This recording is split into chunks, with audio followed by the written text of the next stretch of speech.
Hi అండి. ఈరోజు మజ్జిగ పంపిణీ దాతలు అల్లూరి వెంకటేష్ గారి జ్ఞాపకార్థంగా వాళ్ళ నాన్నగారు అల్లూరి మధు గారు పంచడం జరిగింది.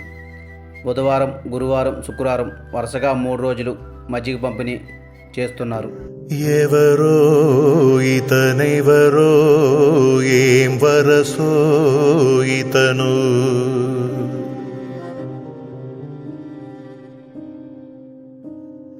మనసై ప్రేమంతై కలిసాడే ఇతను,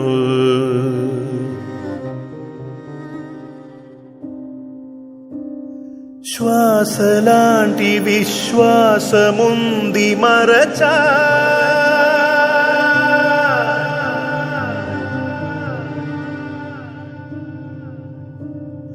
మనది మనము అనుమాటలేంటో మరచా.